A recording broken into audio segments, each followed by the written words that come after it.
Why do 99% of beer lovers follow Shagdog and Jammer? Because they're hoptastic. Today, our dynamic duo dives into brewtastic madness. Will they sip, savor, and salute? Or will they spit, sputter, and say, what the hops just happened? Join us for a frothy frenzy of flavors, fizz, and fun. Buckle up, beer buddies. This review is going to be ale-mazing.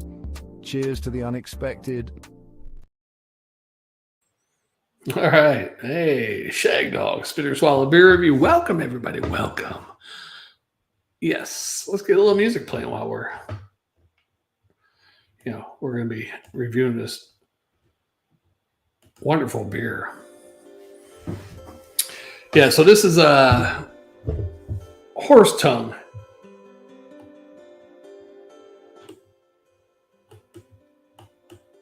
Okay, that should be good. Horse tongue.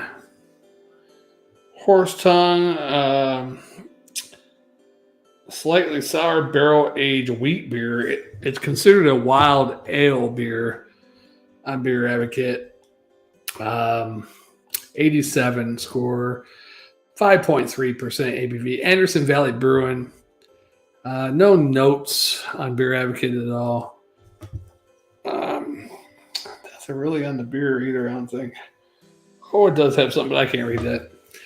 Yeah, so there's the label for you wonderful label people out there that likes labels. Of course, my green screen screwing up, but let's get into this. A lot of people describe this one as a Belgian wheat.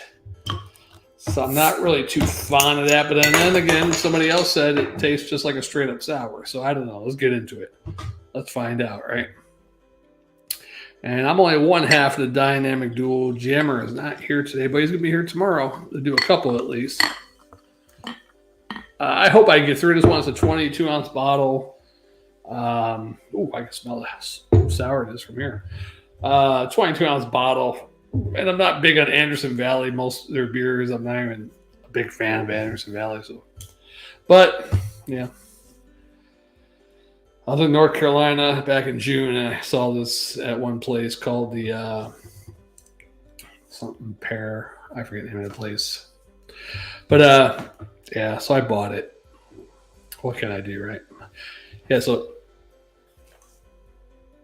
it was a little fizzy when I poured it, but the fizzy has gone down.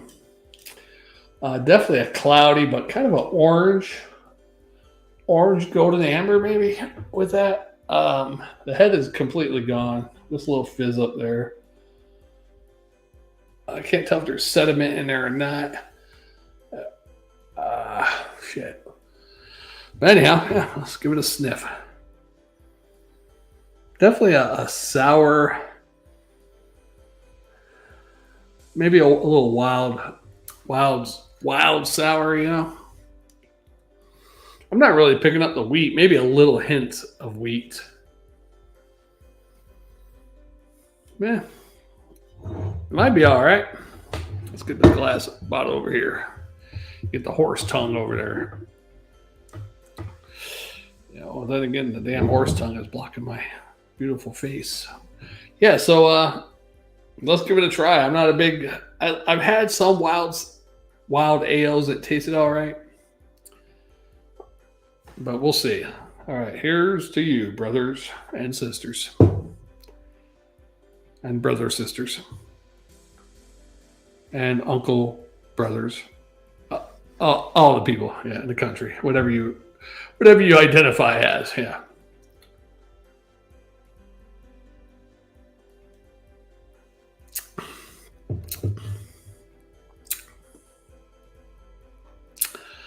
Definitely a little sour, but not overly sour.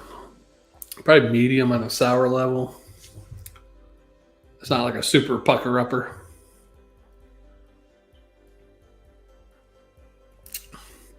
Picked up probably some of that wild yeast. I forget what they call it. The type of bacteria yeast that they put in wild ales.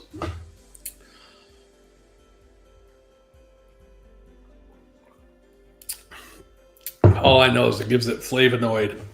And that type of yeast, that's why it's different from a regular sour, a wild ale, is because it's unpredictable when they make it. They don't know what it's going to taste like. Whereas sours, they try to get it to that certain sour level or whatever.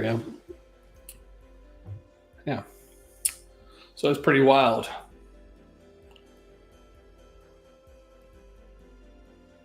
Hope that music ain't too loud. I just picked the first one on the selection there, so it's kind of some crappy music actually. Repetitive. But not too bad. Not as bad as I thought it was going to be, because a lot of people described it as like tasting like a Belgian wheat. I don't do a Belgian wheat.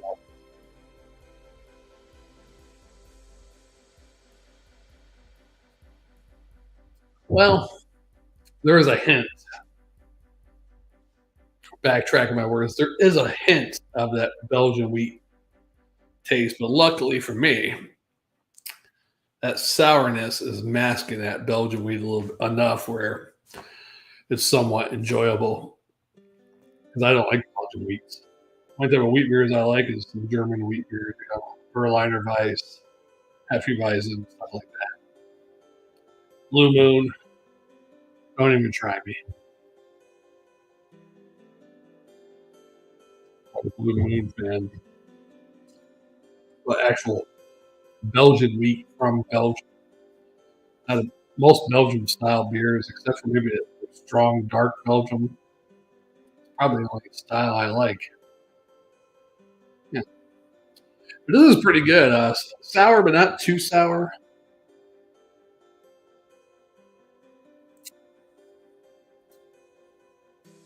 A little bit of wheat, a little bit of yeastiness in there. That good type of bacteria, I guess. Is that good for your tummy? I don't know. I forget what that bacteria is called. I might have it on my phone. Let's check.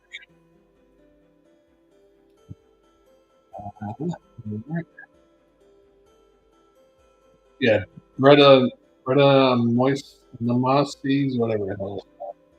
Gives it an unpredictable, complex flavor. Sometimes often aged with oak barrels, allowing further microbial development and flavor integration. Yeah, so not bad. And it's Anderson Valley, and most Anderson Valley beers I don't like. I probably don't go higher than a C plus on any of them. So on that note,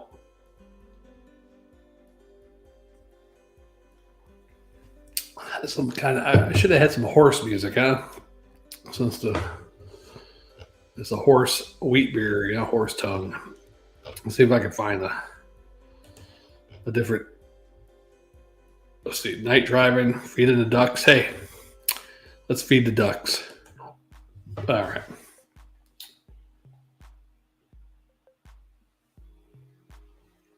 Feed those ducks, feed the horses.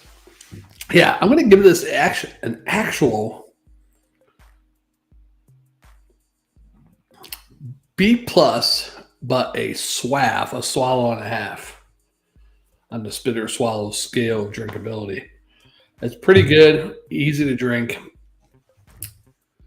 Not super sour, not super weedy,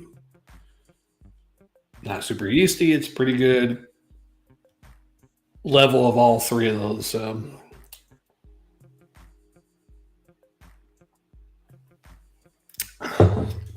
B plus. Now I wouldn't drink a bunch of these, but with this being a wild ale and Anderson Valley, I was a little worried.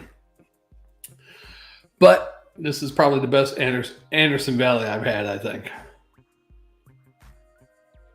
Don't quote me on that. I might have had one or two that were all right, but most Anderson Valleys I don't like for some reason. I'm not sure if it's the hops they use, whatever they use, or the way they brew it. I don't know. Something about Anderson Valley. No disrespect, because they're making beer and some people like it. I understand, but yeah, I'm not a big Anderson Valley fan. But this one I could deal with.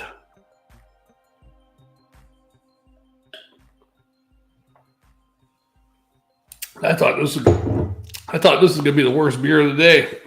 I got 2 Euro lagers to do. I might only do one of them, but this one actually might be the best beer of the day. Yeah.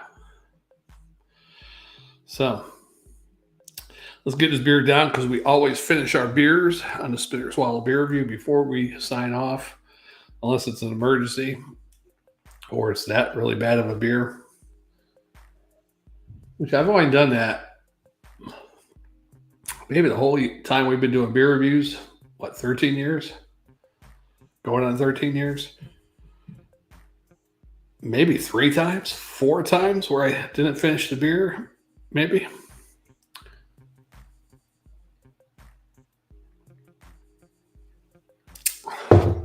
Where the beer, maybe 5 times. I'll give you 5. Where the beer was so bad I couldn't drink anymore.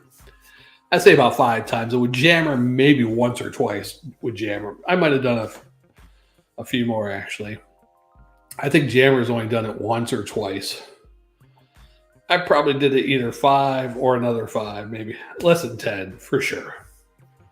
Most times I follow the rule of got to finish that beer.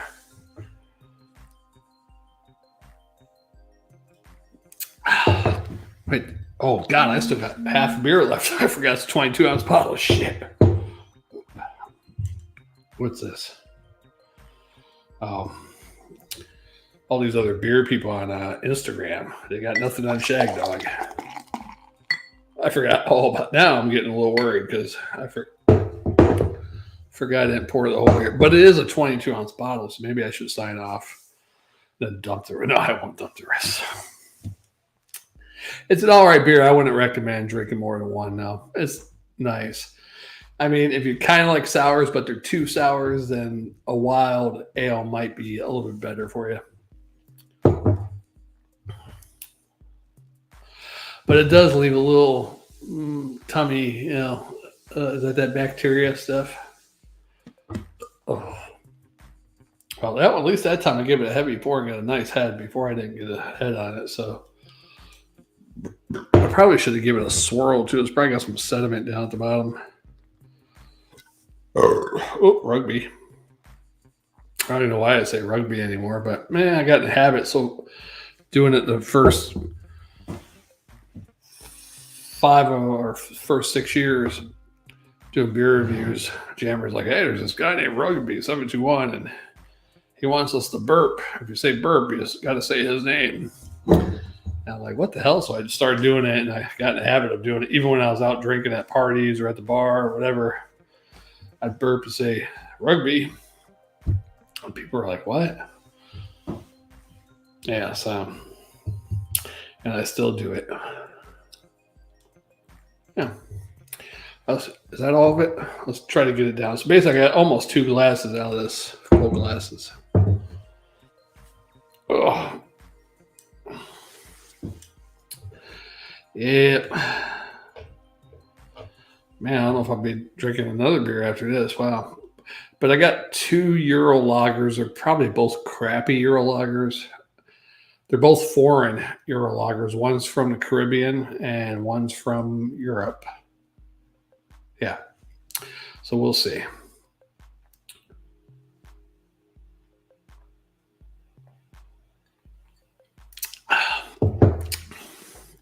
Yeah, not bad. When I first got this, I'm like, horse tongue. It looks dark. I didn't really even, I just grabbed it. It was next to, I did the sexual chocolate beer, and it was just the 2 of them next to each other. I'm like, oh, that looks like a stout. Bam. And it was kind of dark in that bar that I bought it from. Actually, when I got home, I pulled it out. I was like, oh, shit. It says damn slightly sour barrel aged wheat beer. That's not good, but that's okay. Yeah, so Jammer should be on tomorrow. Hopefully I could rearrange my sleep schedule because I think you can only do it in the afternoon, like around 4 or something. So, but once again, I have to rearrange my sleep schedule. Although I can't,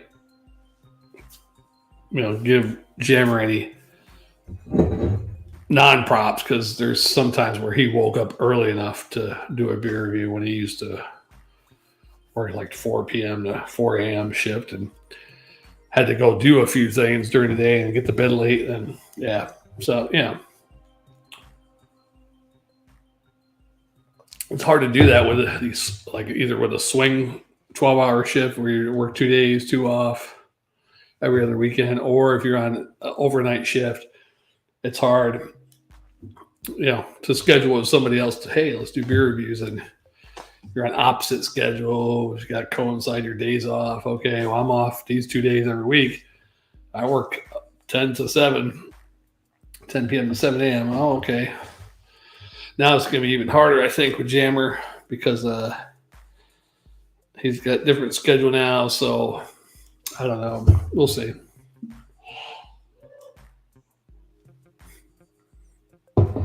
Well, somebody just had a big sneeze. I'm not sure if you heard that.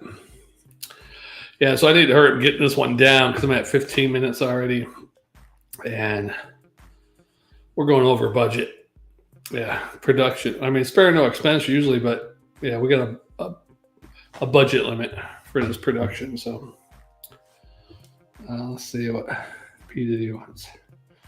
What's P. Diddy got here? Thank you for calling Michelle Incorporated. This is how can I help you? Yeah, I was calling about this new Barbie doll that comes with tattoos. I heard that. It's Ned. That would be our new Barbie doll. It is called Totally Styling Barbie, and she comes with 40 tattoos. Listen, spare me the fucking infomercial. Listen, I'm calling because I want to know what kind of example is Mattel trying to give my little granddaughter. I mean, just because tattoos are more prevalent in today's society, that means Barbie's got to come with a goddamn tramp stamp? Well, no, sir. Actually, your granddaughter could put these tattoos anywhere. It doesn't necessarily have to be in an inappropriate spot. Well, I don't want her to put them anywhere. I mean, just because every other girl in America has got a goddamn butterfly tattoo by her snatch doesn't mean Barbie's got to be a whore. I don't think that Mattel feels that Barbie having a tattoo or multiple tattoos would necessarily make her a whore, sir. Well, I do. Sorry you feel that way. But in this day and age, most people do not feel that tattoos are a big deal. Oh, yeah? Well, in this day and age, a lot of people don't think abortion's a big deal either. So is Barbie going to come with a dead fetus now? I mean, it only stands to reason. Sure. That tatted up Barbie's going to have lots of unprotected sex. Well, now, sir, I don't really see how you can possibly compare abortions to tattoos. Well, I'm sorry, my brilliant analogy. Ned is on a radio station down in the Tampa area. And I guess he called up the Barbie place, and but you get so far over your head. Am I speaking to Miss California? You shut up. Look, all I'm trying to say is Tattoo Barbie is a reflection of the declining morals of this country. Sir, Tattoo Barbie is just a sign of the time. Yeah, but where does it stop? I mean, Barbie started out as a pristine virgin, and then you had Tattoo Barbie, you had lingerie Barbie, pregnant Barbie. I mean, what's Barbie going to look like in 20 years? She's going to have a detachable donkey dick in her mouth, webcam, and a gallon of donkey jizz sold separately. Thank you for calling Mattel Incorporated. This is how can I help you? Look, the point I'm trying to make is Barbie doesn't represent the times. I mean, Sure. Back in the 60s, there was segregation, right? Yes, absolutely. But when you pulled Barbie's string, she didn't say, I hate niggers, did she? Good afternoon, Mattel Incorporated. This is how can I help you? Look, I'm sorry my frank discussion makes you uncomfortable. Are you rubbing yourself? Sir, we've registered your complaint, and I would appreciate it if you did not continue to call. Listen, I mean, don't you understand? Barbie is not reality. I mean, Sir. where does it stop? Is Barbie's dollhouse going to get foreclosed upon because she got an arm loan with a balloon payment? And Ken got laid off at GM, so now all he does is sit at home watching online porn and getting real frustrated because he doesn't have a penis? I mean, why does Barbie get tattoos when Ken can't even get a fucking dick? Sir, please. I don't need to hear that. How realistic is that? What's it going to take to get Ken a dick? That's not even appropriate. He's dating some bleached blonde floozy with a huge rack and an 18-inch waist, all sleeved up with tats, and he can't even get a fucking boner. That's messed up. Hello? Thank you for calling Mattel Incorporated. This is how can I help you? Hey, he calls her about 5 or 6 more times, I think. But we're going to keep listening to it because I think it's pretty funny. She keeps answering. You figure when I worked at a customer service place, we get somebody like that and they kept calling back, which I'm surprised he keeps getting her unless she's the only one on the phones. Maybe for calling Mattel, they got one operator. That's it. But yeah, we got somebody like that soon. I'm sorry, sir. I'm going to discontinue this call. Don't even let me say anything. Click. Yeah, that's what we used to do. But that's we seem to have been disconnected now.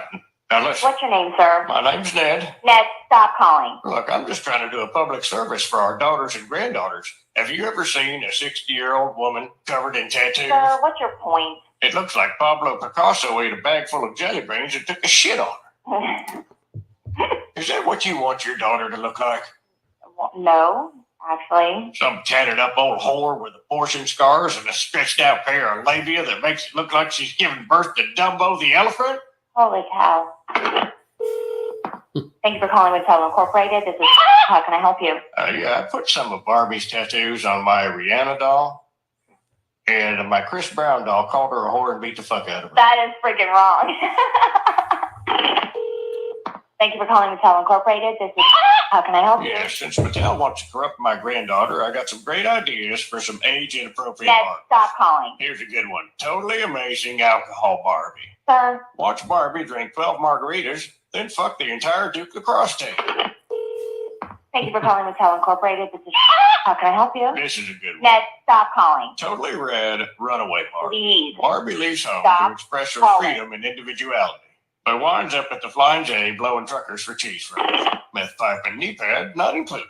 Good afternoon, Mattel Incorporated. This is how can I help you? All right, I'm on board now. Ned, And I got a great jingle for Tattoo Barbie. I am busy. Please stop calling. Tattoo Barbie Ned. ain't dumb shit. Chances are she'll suck your dick. Oh, God damn I it. better mark this one not appropriate for kids. Thank you for calling Mattel Incorporated. This is how can I help you? Yeah, I would. Yeah, so I think that's all of it. I can't believe that lady took all those calls from Ned. Hey, this is Ned. Hey. Wow, that was great. My brother sent me that. I saw it the other day, actually, but I figure it's worth another listen, right? Yeah, I saw that the other day. I was going to send it to you, but I didn't send it.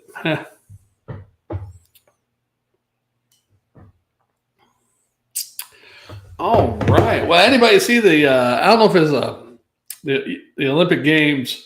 Of course. Hey, let's get on that subject. The Last Supper scene there with all the transgender, God bless their souls. And, I'm not going to judge them, but yeah, that's kind of weird. And then the white horse thing, right in the dude in armor with the wings or whatever, but I guess he's supposed to be Satan. He led all the countries into the Olympic Games.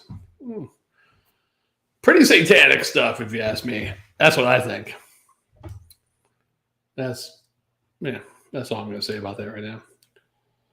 And the one who was at the center of the table with a crown on her head or whatever else she had, I don't know if she was supposed to be Jesus, but she was pretty fat. I mean, not only was she a transgender, but she was fat. Jesus. Transgender. She didn't even look like Jesus, though. Well, I don't know what Jesus really looked like, but I'm just saying, I don't think Jesus was fat.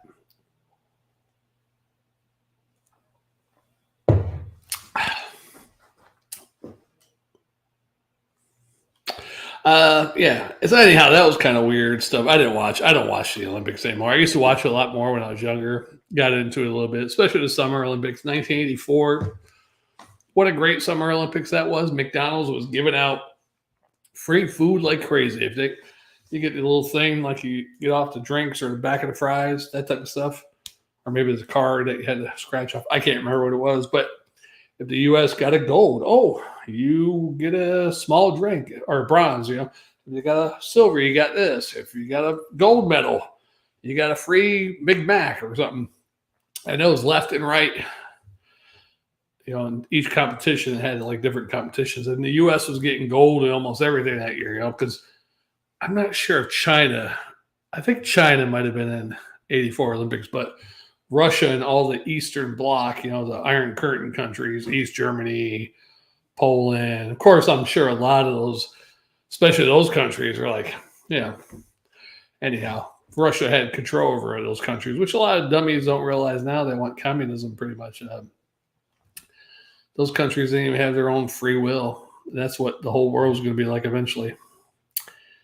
But, yeah, that was a great year for the Olympics, man.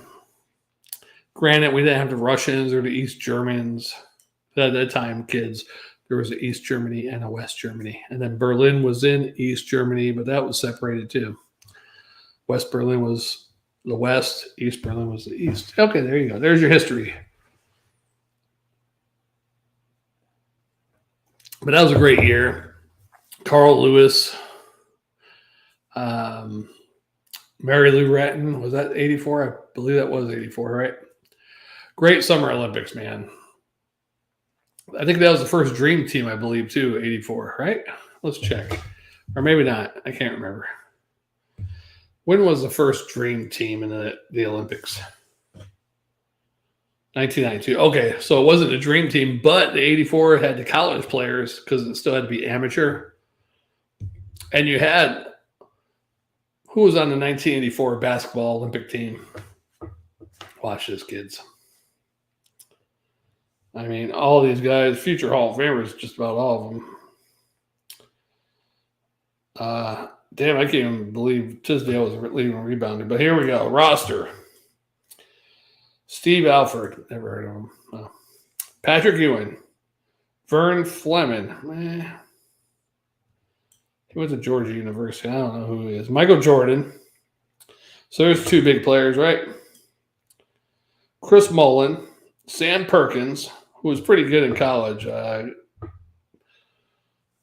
NBA, not as great as he was in college, but yeah. Elvin Robertson went to Arkansas, another pretty good college player.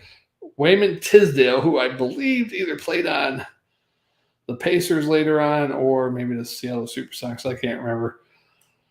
So actually, it wasn't that great of a team. I mean, you just had but Patrick Ewing back in 1984. Come on.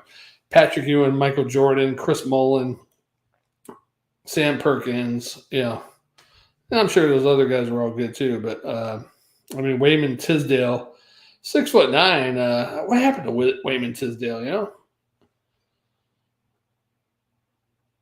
I mean, his NBA career, he played from 85 to 97. Yeah, he played on the Pacers. Did all right with the Pacers, but I guess he probably went downhill after that. 85, 89. Then he played on the Kings. Then he played on the Suns from 94 to 97. Yeah. Oh, well. Sam Perkins, let's see what he did in the NBA. I can't remember Sam Perkins being in the NBA. I'm sure he was, but Sam Perkins, NBA career, played on the Mavericks 84 to 90. 90 to 93 on the Lakers. Okay, I kind of remember him now.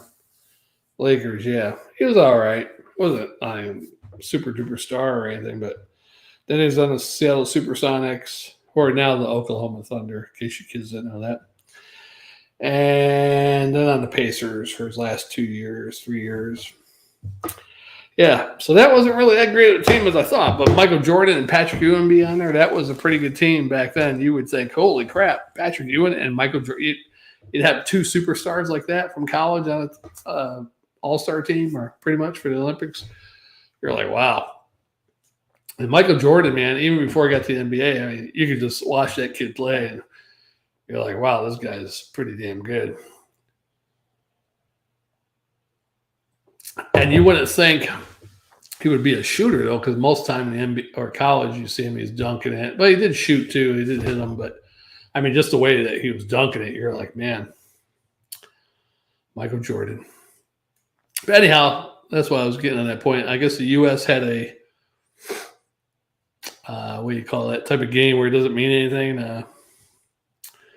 God, my mind's going blank these days. Kind of like a rehearsal game, like a scrimmage. I forget another word for it. But anyhow, they're playing some team. I forgot who the hell it was. Were they from Africa or? I think it was an African team. I can't remember what country though. But they almost got beat. Yeah, and lo and behold, LeBron James, who, if you figure got LeBron James as good as he is on your team, you shouldn't be that close in a game. But he came down with, 20 seconds left or whatever, 15 seconds, 10 seconds, made a layup, and it didn't look like he traveled either. So that's kind of rare.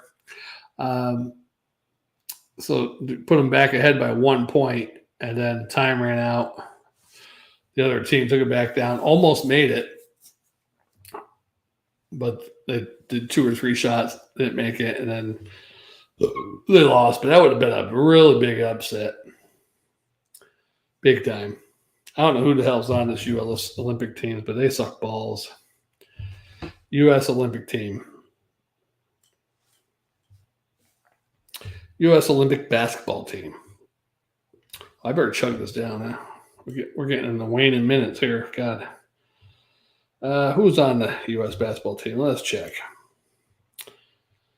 I mean, I don't even watch basketball that much anymore. You got Barn Abadiel, Devin Booker, Stephen Curry, Anthony Davis, Kevin Durant, Anthony Edwards. Even though some of these guys are stars, I mean, probably so far you're going to say Stephen Curry is probably the biggest, and Kevin Durant. But you compare those to the names from the Barclays, the Patrick Ewings, Karl Malones, all the guys from the 80s and early 90s up to mid 90s. These guys don't hold a candle. Joe Embiid, Tyrese Halliburton, Drew Holiday, LeBron James, Jason Tatum, Derek White, Steve Kerr is a coach, Mark Fuse, assistant coach, Tyronn Lue. Steve Kerr sucks balls. I mean, that's the team. I mean, that's it. Is there some better players in the NBA than a couple of those guys? I don't know. Yeah, but NBA today sucks. That's all I got to say about it because they ain't got no stars like they used to have. I mean, you figure that first dream team. Let's look at the first dream team roster of the first NBA dream team. Here's a summary from Britannica. Oh, yeah. Dream team. All right, don't talk to me. I want to say it, bitch. Charles Barkley, Larry Bird, Clyde Drexler, Patrick Ewing, Magic Johnson, Michael Jordan, probably the lesser of all of them, Christian Laettner, who played for Duke. I think he just came out of Duke, so I don't know if he is still in college, but yeah. He hasn't played in the NBA yet. He was the only one on the team that was college, actually. Karl Malone, Chris Mullin, who was also on the 80. There was a couple guys that were on the 84 Olympic team. Patrick Ewing, Chris Mullin, and Michael Jordan. He also had Scottie Pippen, David Robinson, and John Stockton. You can't compete against that. You really can't. They dominated that. What was that, 92 Olympics or something like that? There's no stopping them. Now, Christian Laettner be on the team. Yeah, he was pretty good in college. He got to the NBA. He wasn't that great in the NBA. So, but in college, he was pretty good with Duke. Him and Bobby Hurley, right?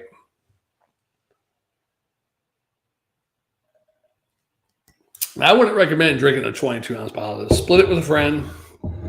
It's a little bit too much of a wild ale to be drinking by yourself. Yeah, I got to get off here. Over 30 minutes. Should have been off here a long time ago. But thanks to my 2 viewers. Don't forget, tomorrow, about 3:30, 4 o'clock, Jammer will be back on. Myself and Jammer will be doing a couple beer reviews together. He might not be able to do too many, but I told him, send me what beer you're going to do first. I'll have it set up and waiting for you, brother. And we can get it going. And I might do one more just for giggles. I wasn't even going to record, go live with these. I was going to record them because I hate doing videos. Then next day doing more videos. I think we just have too many videos doing live videos, and then we don't do another one for 1 or 2 weeks. Whereas if we recorded them, we could upload one today, one in a couple of days. Yeah, I think having them all at once, it's overkill, I think. But that's okay. We just do it to have fun anyhow. So.